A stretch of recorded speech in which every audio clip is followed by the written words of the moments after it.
Hello, and welcome to this week's Motor Trade Radio podcast. Powered by Motors and Cazoo, with Philip Nothard and Curtis Hutchinson, bringing you all the chatter that matters from across the franchised and independent dealer sectors.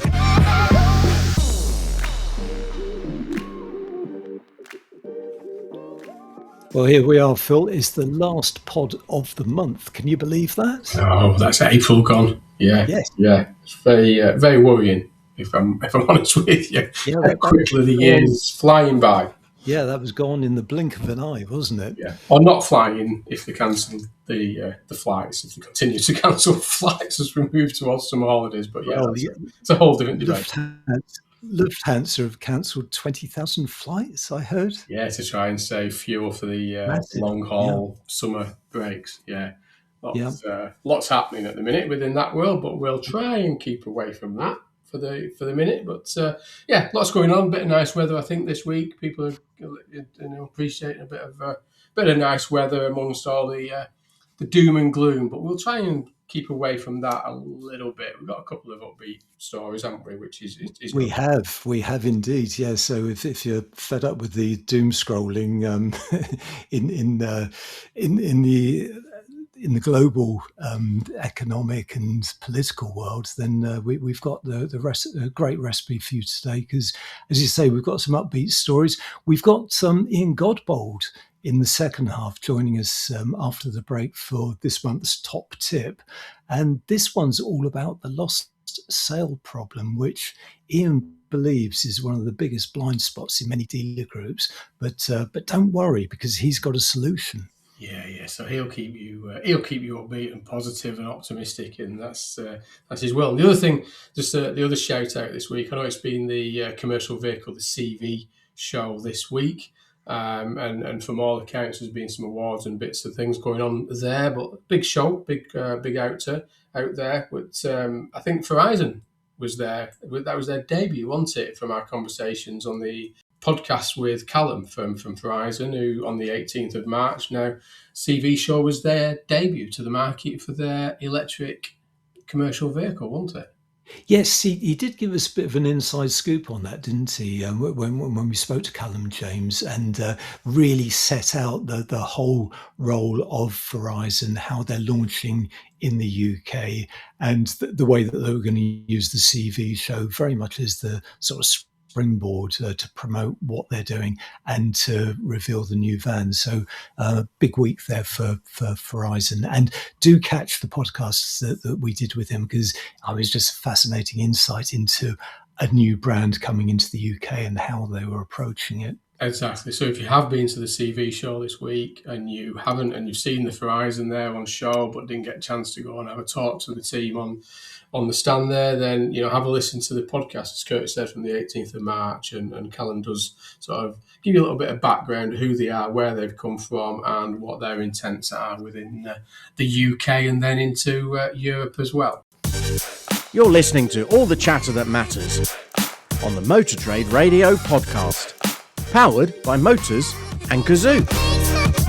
If you're a supplier and would like us to profile your business and reach our audience of dealer group bosses, managers and decision makers on one of our supplier special episodes, then get in touch with Curtis and Philip at motortraderadio@yahoo.com.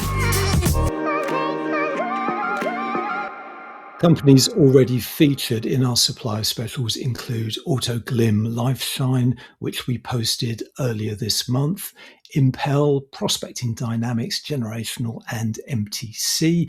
You can find them all in your podcast feed, along with some of our recent OEM specials, which, as we were just mentioning, include Verizon as well as Ion and Shangan. So if you'd like us to profile your business, then just message us at motortraderadio@yahoo.com.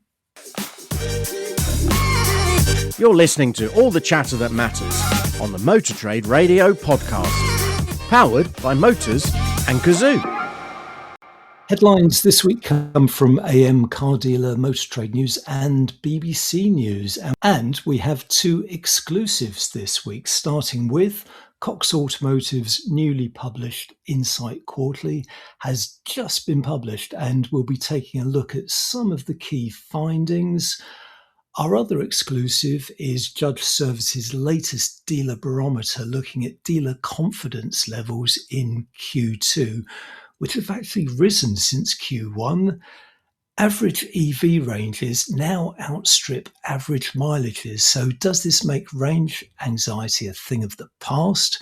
We've got some full year financials with Swansway profits up and turnover exceeding £1 billion, while Pinewood also sees turnover and profits up in its second year of trading as a standalone business. And we'll finish this week with a look at the FCA's car finance compensation scheme faces a challenge and possible delay. You're listening to All the Chatter That Matters on the Motor Trade Radio podcast, powered by Motors and Cazoo. So we're going to start with the Cox Automotive Insight Quarterly, the IQ report that you put together, Phil, which, as we record today's show, it's just been posted online. So it will be picking up some headlines over the course of the next few days. But this has obviously been a project that you've been working on very closely over the certainly recent weeks, and I suspect even longer. So Yeah. what are some of the sort of key takeaways for you from this? No, you're right. I mean, it started off as an annual report and now into quarterly. So you kind of finish one and you're straight on to the next. And as you can imagine at the minute, with all the shifts and dynamics within the automotive sector, trying to keep abreast of it is interesting. But yeah, I think clearly within the report we continue to reforecast the new and used and EV volumes expected for 2026. So readers of the report can see where our upside, our baseline and downsides are for the remainder of this year and where we expect to finish and why we expect to finish there. And without, we've obviously within the new car one, as you can imagine, geopolitical position, everything happening in that space, the Chinese and the new entrants and what they are going to do to shift that environment and how the dealers are responding, etc. So doing a bit of that, obviously used cars around residual value and the spread of shift of electric vehicles. But included in the report are some friends of the podcast that we've got. Steve Young, he's in the report as a contributor. He's looking at the minefield for automotive distribution.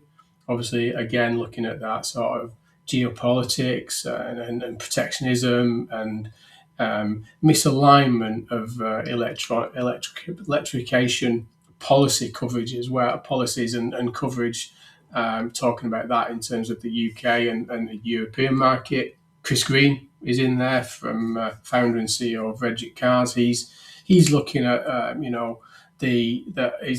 talking about margins tighten and competition increases and automotive advertising needs to move beyond the volume-led platform-centric models and more towards target data-driven strategies. And we've also got Alistair Campbell, who is the CEO of Market Check UK, and he's talking about the missing generation in used vehicles and trying to understand what's happening in that dealer retail marketplace, thinking about that, the 4 to 7 year old segment now that is obviously now the sector that is being hit by the pandemic shortages back in a few years ago there. And then finally we've got Lee Swinard. He's talking about the EV slowdown and restructuring impact on the sector. As we've talked about, Curtis, a few times, this U-turns from some of the manufacturers as they decide to come away from that big shift towards EVs and in terms of that production market. But yeah, quite a bit of that, but very much, new entrants and stuff like that. Yeah, and I've had a sort of brief look at the report. I was particularly interested in the used car section because you make the connection between low levels of car production in Europe and how that's constraining the flow of some of the key quality used stock to the UK. whilst we're also seeing a growing stock levels of younger EV models. And I thought what was quite particularly interesting was that you're seeing it more as a structural rather than seasonal change because of these dips, this lower car production and how that's impacting flow into the used car market. Yeah, I think that's key now. You could always if you look at a high level in terms of that global production and that new and used volume into the UK, and you're always looking at 2 million new and circa 7.5 to 8 million used. It was fairly constant, and all you see is seasonality in there, but this is now a significant structural shift as to what's happening there. And before we recorded today, I had the latest global production figures, and I asked you into what you thought the global production was for 2025. But the big question of how much of that came out of China, and there's some shocking numbers in there that where the product is coming from, and the global production for last year, 2025, was up to 96 million. So that's the highest. And that's a new record, isn't it? That is a new number. Yeah, it's a high number. I think we've achieved it once, I think, before, but that's not the norm. But I think more crucially with that is you look at what's coming out of China, and in the Chinese proportion of that, or Chinese production proportion of the overall global production, which includes cars and commercials, at that 96.3, was 34.5 million. So that equates to 35.8% of the product for cars and commercials coming out of China. But if you look at just cars, so car production was 71.3 million global production, but China took a proportion of 30.2 million out of that. So that's 42.6% came out of China for 2025, and that's running at a 55% capacity in China. That is the scary figure, isn't it? That they aren't even near full capacity, and that they're already sort of starting to dominate the global market. Yeah, it's pretty significant to say the least. Yeah, so I think what we're trying to do in the Insight report is, with all this that's going on, what does it mean? What does it mean for our sector? What does it mean for our customers? What does it mean for our listeners, etc.? And try and distill that into something useful and meaningful. So yeah, as I say, the report is out. You'll see that through my social channels. We'll send a link through the newsletter on Monday morning. And you can go direct onto the Cox Automotive website and pick the report from there in the web form or the PDF. But there'll be press releases on the back of that. But sticking with press releases and exclusive, and I know you were involved with this one, Curtis, but this is, as you say, Q2 dealer confidence rises above the doom and gloom, and we need a little bit of that, of natural and global headlines. And this is some research from the latest quarterly JudgeService Dealer Barometer that's been produced. Do you want to talk about some of the figures and data within that you've been involved with? Yeah, so as you say, I did work with JudgeService on this, and it's their Dealer Barometer. So every quarter, they what they do is they poll the views of over 2,000 retailers. So it's a big sample to really measure their confidence, the confidence of dealers in their business operations, and also their perception of consumer confidence. And it's building into a fairly sort of accurate record on those confidence levels as we work through the year. So, as you say, despite the constant stream of adverse economic, political, and global headlines, dealers actually have higher levels of business and consumer confidence than they did at the start of the year. And this latest quarterly barometer says that found that the number of franchise dealers feeling positive about their Q2 business performance has actually jumped from 37% in Q1 to 50% in Q2. So, a significant rise there.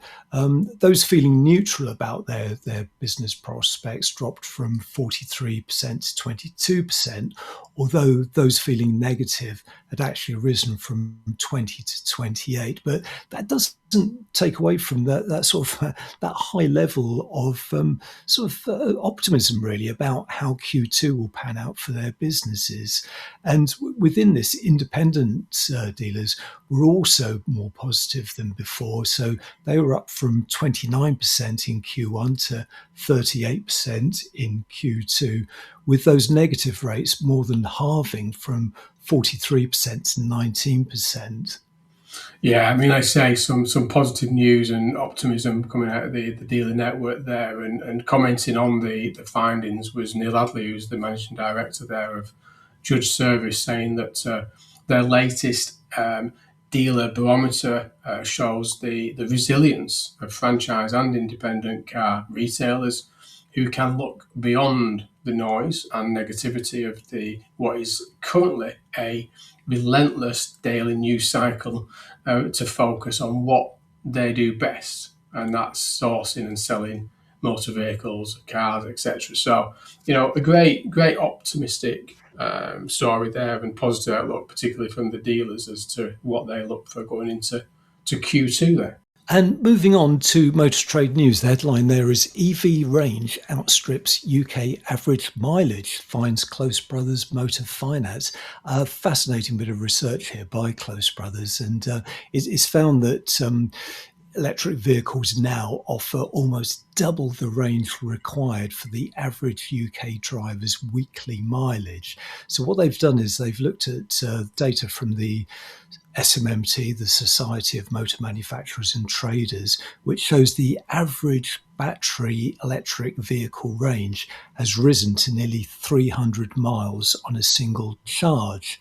And in comparison to that, consumer research has found that the average UK motorist covers 141 miles per week. So the study found 74% of drivers travel fewer than 150 miles each week, while 59% cover fewer than 100 miles.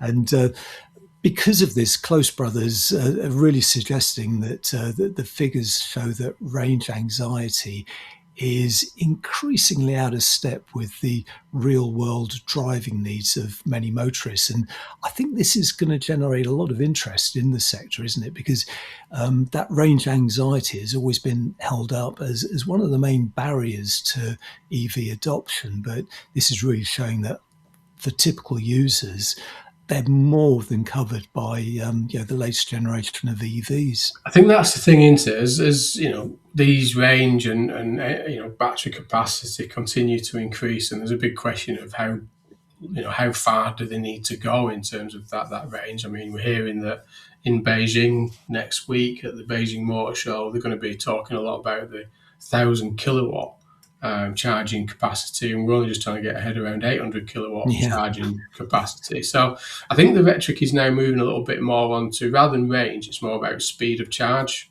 these days. I think it's more about that speed to charge, because I think the range is there where you need to be now. I mean, there's not many cars. I know mine doesn't go that far, even on petrol. Mine probably does less on petrol in terms of distance than some of the EVs that are on the horizon now. So, how far do they need to go in terms of that range? But clearly that the it's starting to change into, I think your point there, 141 miles of the average journey in an EV on these vehicles per week. That it's more than double now. It's double what? Because you got 2 weeks worth of driving there, haven't you, in the range? Yeah, and it also makes a valid point about plug-in hybrids. I think they mentioned that the average electric capacity of a plug-in hybrid is around 50 miles, and this study is showing that covers most daily journeys. So even that anxiety there, you've got your 50 miles of effectively electric only coverage, and that seems to be sufficient for typical usage. Yeah, no, 100% there. But we'll be back after this short break and Ian Godbold with his latest top tips for the market. You're listening to all the chatter that matters on Motor Trade Radio, powered by Motors and Cazoo. This is your weekly one-stop shop for all the biggest car retailing headlines from across the media. Next up is car retailing industry guru Ian Godbold, sharing his top tips on how to steer your business to success.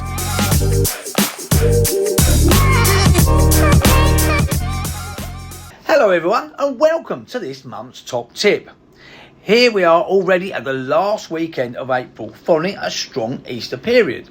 This month is shaping up well for many dealers. That said, there's still work to be done.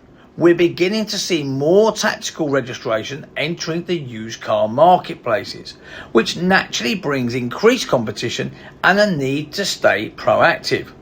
As we move into May, with multiple bank holidays ahead, now is the time to make sure your used car events are planned and your prospecting schedules are in place, so your diary is filled with quality appointments for the coming weekend.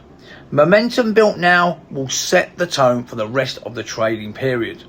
Now, on to this month's topic, the lost sale problem, one of the biggest blind spots in many dealer groups. I was speaking recently with a well-known and highly respected independent dealer, and I asked him a simple question.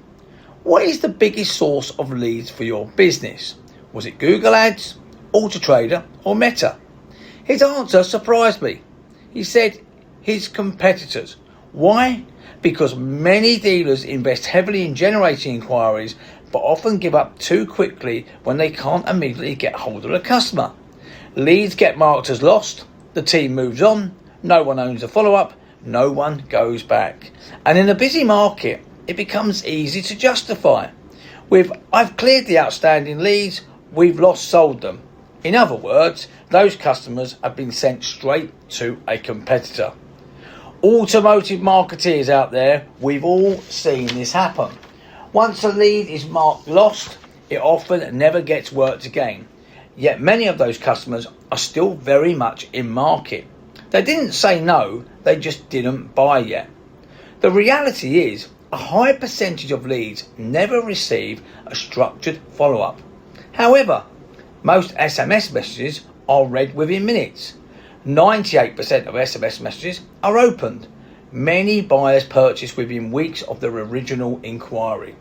So the question becomes, why allow the conversation to stop simply because the sales team run out of time? Increasingly, dealers are exploring ways to extend follow-up activity without adding additional pressure to the sales team. One approach is the use of a virtual assistant to continue the conversation with customers who were previously marked as lost, helping identify those who are still actively looking and bringing them back into the pipeline. Responses can be qualified automatically, conversations can be reintroduced into the CRM, and the sales teams can focus their time on customers who are ready to engage. We've seen examples where appointment rates from previously lost sales have exceeded 30%, highlighting the value that can still sit within the existing database. If you'd like to explore how this approach could work within your dealership, some providers are currently offering audits and free trial periods to demonstrate the potential impact. If helpful, feel free to get in touch. Contact me on Ian Godbold at igcdigital.co.uk or simply connect through the messages on LinkedIn. Because one of the biggest opportunities in most dealer groups is often sitting in the leads already marked as lost. Thanks for listening, and I'll see you again next month for another top tip. Well, Ian, very much on top form there, and really addressing one of the holy grails of car sales, the recapturing those lost sales. And he does actually make a very good argument for deploying virtual assistants to do some of the legwork there. Yeah, no, I think anybody that's been in the industry for long enough, those lost sales and lapsed sales, it's a huge frustration because, as you say, you pay so much to get them in the first place, and then you lose them, and Exactly. you spend all that money on some kind of marketing and things like this that Yeah. then you lose them, and they don't go away and throw their driving license away just because you didn't sell them a car that day. They're still in the market for a car. So yeah, I think it's a big frustration, and as you say there, Ian suggested, use the new, tech AI to support you. Keep in touch with these customers and things like that. So yeah, always great to have Ian on and sharing his top tips. And as he said, he's all over the social channels. Just reach out to him, or you can email him on Ian Godbold. That's Ian Godbold at tigcdigital.co.uk. So that's igcdigital.co.uk if you do want to reach out to Ian and see where he can help you in your business in terms of some of that activities that he talks about on the podcast. And next up, we have a couple of financial year-end stories, starting with AM, and the headline is Swansway posts £10 million profit as turnover tops £1 billion. So some really impressive figures here from Swansway that are reported within AM, and the group has reported a 30% rise in profit before tax to £10.1 million in its 2025 financial results, which go to the end of December 2025, with turnover passing the £1 billion mark, which will certainly see them moving up the AM 100. And the business saw revenues increase by 2.5% from 986 million in 2024 to just over that £1 billion mark. And interesting is very much supported by strong performances across key divisions, and it actually singles out some of its Land Rover businesses and its Motor Match used car operation, which is its network of 6 multi-franchise used car centres, which it added to over the course of that year, and is generating a lot of business for it.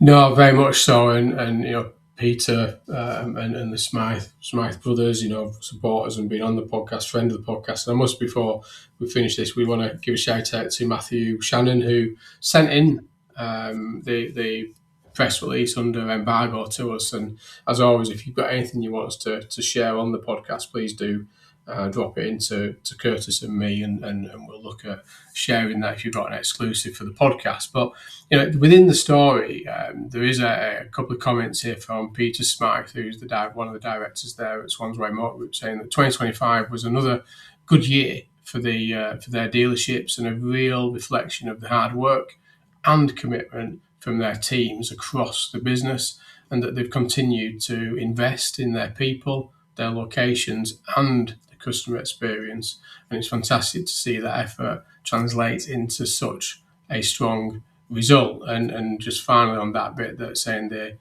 pleased to see the profits increase to 10.1 million. There's Curtis said, up from 7.7 million in 2024, along with the turnover increasing now, as you say there, Curtis, is now in the 1 billion turnover. What is it? What would you call them? A gang? What would you call club, that? Club.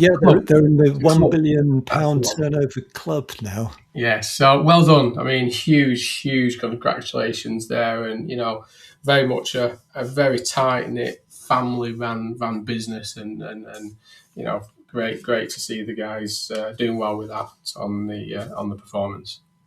And we've got more year ends with Pinewood, and the story that we've got here is from Car Dealer, and the headline is Pinewood Technologies announces £8.8 million profit in 2025 financial results. So this is for exactly the same trading period going up to December 2025.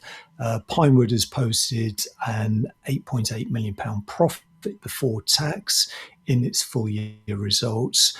and profit before tax grew 3.5% from £8.5 million the previous year, with revenue up 29.8% from 31.2 million to £40.5 million. And it reports that for the financial year 2026, underlying EBITDA expectations are in line with the market estimate of £21.3 million, which is up from £16.4 million last year. So some good financial results here from Pinewood Technologies. Yeah, they've done a great job, haven't they? And Bill Berman, who's the CEO of Pinewood Technologies, he's very pleased, and he's always smiling into when we see his pictures anywhere, but saying that their second year as a standalone technology company has delivered both strong financial performance and significant strategic progress there, that they continue to successfully implement their systems across the Lookers dealership in the UK, made good progress towards US deployment with a pilot program that is now underway, and completed the transformative acquisition of Seez, that's SWZ AI, whose integration with their rich data stack is at an advanced stage and already driving benefits for their customers. So huge congratulations to Bill Berman and the team there at Pinewood Technologies Group. But the final story, and we did warn you that the redress wouldn't go away after the FCA announcement, and it certainly hasn't. And I think we did say that it is at risk of a challenge. And yes, we've got one. So we are heading over to BBC News. And I don't think it's been picked up in the trade media at the point of recording this week, but BBC picked up on it, saying that car finance compensation scheme faces challenge and delay. And this is a consumer group is planning a legal challenge to a scheme designed to compensate millions of drivers who were missold motor finance agreements there. So yeah, this is a consumer voice said that the city regulator scheme, which is expected to cost lenders the total of 9.1 billion, left too many people shortchanged. So yeah, it's not going away yet, is it, Curtis? It is not, no, and this is really all about the average payouts, which we reported on a couple of weeks back, being £829 per person, which are due to begin this summer under the FCA's plans. But the latest development could be one of several legal challenges and may delay those compensation payments. So it could well be up in the air. But there is a comment here from Alex Neil, who's the co-founder of Consumer Voice, who are challenging the FCA. And he says millions of drivers were overcharged through hidden and unfair commission, yet the FCA's scheme risks leaving many of them missing out on hundreds of pounds that they're owed. People have already been let down once by lenders. They should not now be let down by the regulator that is supposed to protect them. The FCA needs to fix the scheme to ensure it delivers fair and lawful compensation for drivers. So we've been here before, I think, Phil, and we've said that it's going to rumble on. We certainly have, yeah. And it does. I mean, the story does go on. There's a bit of a deep dive with a bit of the outlining of obviously the redress scheme, what it's intended to do, the problems, obviously what it's trying to solve around it. So, as I say, the link for this will be in your newsletter on Monday morning. But clear to say that FCA, I don't think are directly commenting yet. They've refused to say whether they've been notified of any other legal challenges to the scheme, and they do say that their scheme is the quickest, fairest way to compensate consumers. It seems contradictory that the organisations claiming to represent consumers would seek to delay payouts for millions of people and that was a spokesperson from the regulator commented on that. So kind of I can get where they're coming from, that the FCA was under a lot of pressure to come up with something that would get the payouts moving quickly, so that the lending sector could take the provisions and the financial cost and move on. The consumers can get their payout and their compensation that are eligible for it, but this does potentially delay that from happening, which is then, as the FCA said, it goes against what they were trying to achieve by making it quick and simple to pay out millions of drivers. Yeah, and you picked up on this. It's interesting that the FCA within this story refused to say whether or not it had been notified of any legal challenges. So we will keep tabs on this story because it's one of those stories that's not going to go away. And if it's not consumer voice, no doubt it will be someone else, threatening a legal challenge. So definitely one to keep tabs on. Exactly. So hopefully we've covered the majority of the stories. There are not many big stories this week. There are good financial performances there now as we start to see full year trading for 2025 for some of the dealer groups and other providers within the sector there.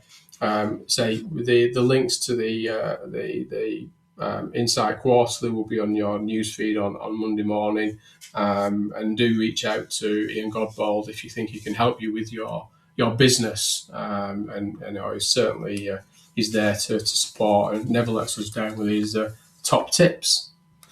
But that's all for now. So many thanks to you for listening to this Motor Trade Radio podcast. Until next time, it's goodbye from me. And it's goodbye from him. Thank you for listening to the Motor Trade Radio podcast, powered by Motors and Cazoo. We'll be sharing all the URLs from this week's headlines in our newsletter on Monday morning. To subscribe, just search LinkedIn for the Motor Trade Radio podcast.